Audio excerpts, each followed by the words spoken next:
중국의 합작법이 설립한 거. 그로 인해서 좀 많은 사람들이 아두카누밥의 안 좋았던 실패가. 안녕하세요, 월리버입니다. 여러분, 제가 이런저런 일들이 있었기 때문에 좀 늦게 찾아뵙게 되었습니다. 아시겠지만 이제 곧 연중 나름 큰 행사 두 가지가 개최가 됩니다. 6월 아스코 그리고 바이오 USA가 개최가 되는데요. 그로 인해서 이제 제약바이오 어떤 관점으로 봐야 되는지 또 간단하게 설명드리고, 이 두 학회에서는 어떤 걸 봐야 되는지, 그리고 어떤 기업들이 참여를 하는지 좀 간단하게 다뤄보도록 하겠습니다. 아참, 사실 지금 금리 인하가 조금 밀리고 바이오 자체가 인기가 조금 시들시들해지면서 섹터 자체가 재미없어진 것도 사실입니다. 그렇기 때문에 저는 이제 미용기기 혹은 K-뷰티 쪽인 화장품 쪽을 되게 많이 말씀을 드렸었는데, 그럼에도 불구하고 바이오는 지금 시기가 투자를 하기 조금 좋은 계절이지 않을까 싶어서 오늘 내용 꼭 끝까지 들어주시길 바라겠습니다. 일단 아스코는요, 3대 암학회 중 가장 중요한 학회라고 해도 과언이 아닙니다. 글로벌 암 트렌드가 어떤지 알 수 있는 학회라고 보시면 제일 좋을 것 같고요. 그때 이제 발표되는 상용화된 파이프라인들 혹은 임상 단계에 있는 항암제들을 관련해서 알게 되시면 앞으로 항암 트렌드가 어디 쪽으로 갈지 아실 수 있는 되게 좋은 학회라고 보시면 될 것 같고, 바이오 USA는 질환과 상관없이 참여할 수 있는 학회입니다. 이제 아스코처럼 뭐 데이터를 자랑한다든지 혹은 임상 단계 진전도를 보여주는 그런 학회는 아니고, 질환과 상관없이 가서 파트너링을 많이 하는 학회예요. 이 두 학회 모두 이제 6월 초 정도에 개최가 되고요. 아무래도 이게 좀 겹치다 보니까 바로 아스코에서 바이오 USA로 이동하시는 분들도 많은 걸로 알고 있습니다. 그럼 어떤 기업들이 참여를 하고 내용은 어떤지 간단하게 살펴볼게요. 아스코 초록 주요 내용들인데요. 이것보다 조금 더 많은 회사들, 뭐 지아이노베이션이나 네오이뮤텍도 다 초록을 냈습니다만, 그냥 간단하게 큰 기업들 혹은 조금 중요하다고 생각되는 기업들 위주로 가져와 보았습니다. 이제 유한여행 같은 경우에는요, 가장 중요한 레이저 티닙의 데이터였는데요. 비수세포 폐암 1차 치료에서 아미반타맙과 레이저 티닙의 데이터, 그것도 타그리소와 비교한 데이터를 발표했습니다. 임상 3상 마리포사 2차 분석 데이터였고, TP53 동반 돌연변이 보유 환자 중에서 이제 무진행 생존 기간이 18.2개월이었어요. 그러니까 타그리소 대비 훨씬 더 좋은 임상 데이터를 발표했고요. 여기서 조금 중요한 거는 레이저 티닙이 타그리소 대비했을 때 전이 환자에서 조금 더 데이터들이 항상 잘 나온다라는 점입니다. 뇌전이 환자에서 타그리소 대비 잘 나왔었다라는 것이 지금 이 회사들이 조금 주장하는 장점이라고 생각하시면 될 것 같아요. 최근에 유한양이 급락을 했던 날이 있었는데요.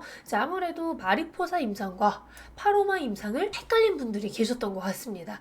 파리모 임상 같은 경우에는요, 타그리소의 케모테라피를 맞은 EGFR 변이 비소세포 폐암 환자 중에서 재발 환자를 대상으로 이제 아미반타맙이랑 레이저 티닙을 투여하는 사람들의 데이터를 보는 건데요. 여기서 중요한 거는 이미 타그리소의 케모테라피를 투여한 환자 중에서 재발 환자를 대상으로 들어가는 것이기 때문에 애초에 그냥 이 타그리소 데이터보다 잘 나올 확률은 낮은 거죠. 그래서 이 파로마라는 임상 자체는 IV랑 SC 제형, 그러니까 아미반타맙이 제형이 두 가지인데 IV 제형이랑 SC 제형 중에 뭐가 더 나을까요? 를 비교하는 임상인 것에 중점을 둬야 되지, 뭐 이게 뭐 레이저 티닙이 타그리소보다 안 좋네 좋네를 판단하는 임상이 아니라는 겁니다. 그래서 이제 마리포사 임상과 헷갈리신 것 같은데, 마리포사 임상이 우리가 중점을 둬야 되는 임상이에요. 마리포사 1이든 2든 이 마리포사 임상이 존슨앤존슨이 FDA에 제출을 한 임상인 겁니다. 그래서 이 결과는 이제 작년에 에스모에서 발표한 내용인 거고, 이번 아스코에서 업데이트를 조금 해줬다 정도로 보시는 게 맞을 것 같습니다.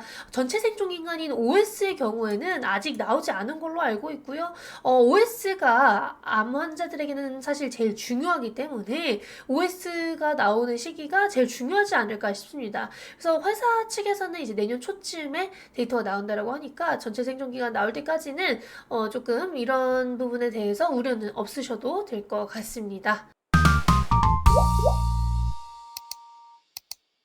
그 다음으로는 우리나라 플랫폼 3사 중 두 곳이죠. 에이비엘 바이오와 레오캠 바이오입니다.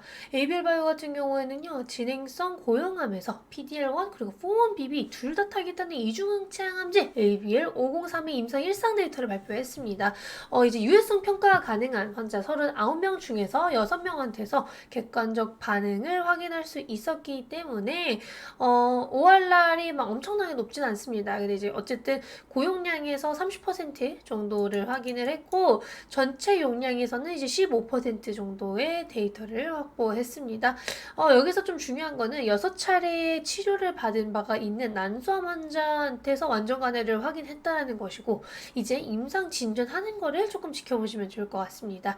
그 다음으로는 이제 레오캠 바이오, 리가캠 바이오인데요. 리가캠 바이오는 두 건의 데이터를 발표했어요. 이제 시스톤이랑 포순 제약 그러니까 두 곳과 지금 공동 개발 중이기 때문에 시스톤이랑 진행을 하고 있는 것은 고형암이자 그리고 림프종 환자를 대상으로 하는 ROR1의 EDC 데이터였는데요.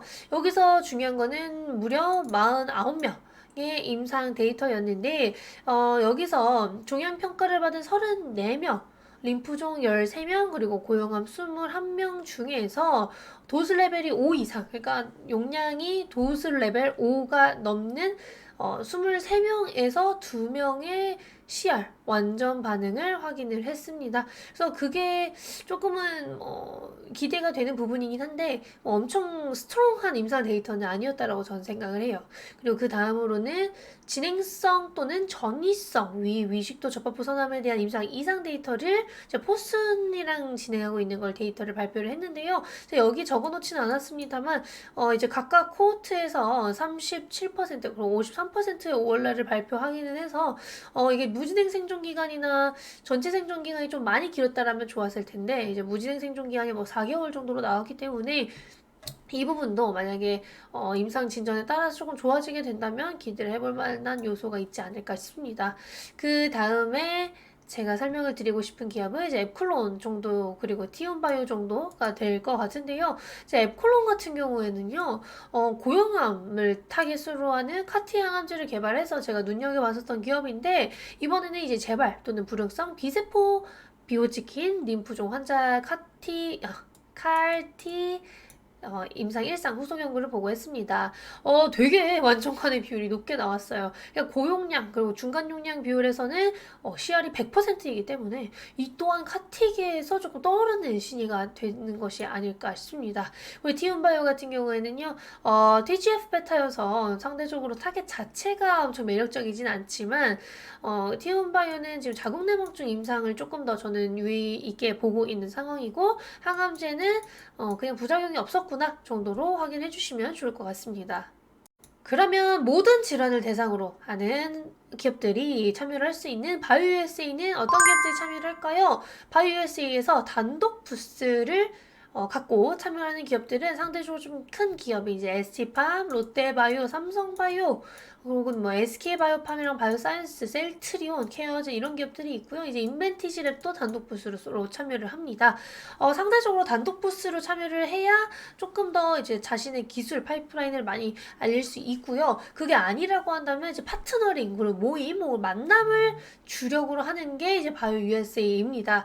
한국관에서는요. 알테오젠, 종근당 바이오, 유바이오, 올릭스, 바이젠셀, 지노앤 컴퍼니, HLB 이렇게 조금 있습니다. 근데 여기서 또 신기한 게 우리나라 기업 중에서는 최초로 이제 파트너링 부스를 하게 된 기업이 있는데요. GC셀입니다. 파트너링 부스는 조금 더 파트너링에 중점을 두고 한 기업이랑 조금 사적인 얘기 혹은 조금 더 파트너링을 위한 얘기를 조용히 할 수 있는 그런 부스라고 해요. 그래서 조금 더 긴 시간을 보낼 수 있는 부스라고 알려져 있습니다.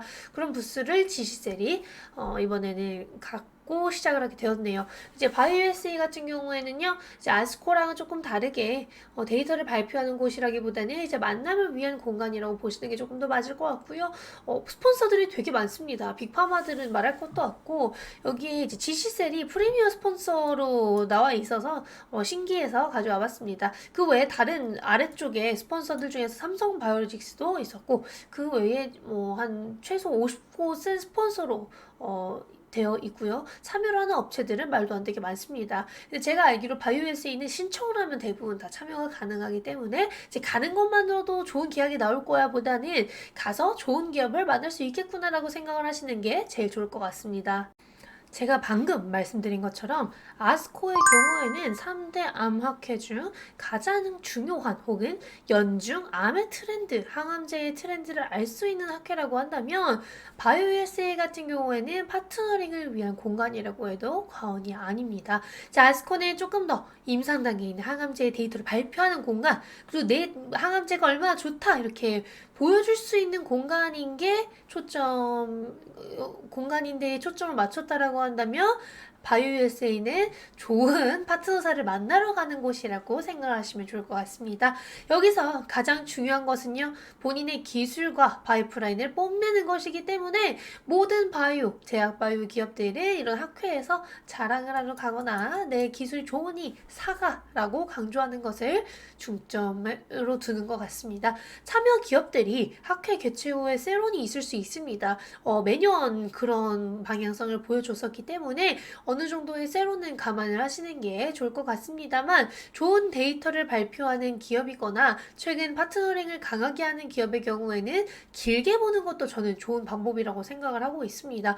아무래도 지금 제약바이오 섹터 자체가 지지부진하고 실적이 잘 나오거나 미국 수출 비중이 좋은 기업들 위주로 조금 좋은 흐름을 보여주고 있는 요즘 바이오는 지지부진할 수밖에 없죠. 그래서 최근에 그런 지지부진한 것을 고려했을 때 제약바이오에 투자하기 나쁘지 않은 시기가 된 것이지 않을까 싶습니다. 더군다나 레이저 티닙의 승인 여부도 조만간 나올 테니까요. 제약바이오 섹터 미워하지 마시고 조금은 길게 보고 가시는 것도 좋을 것 같습니다. 오늘도 시청해주셔서 감사하고 다음에 뵙겠습니다.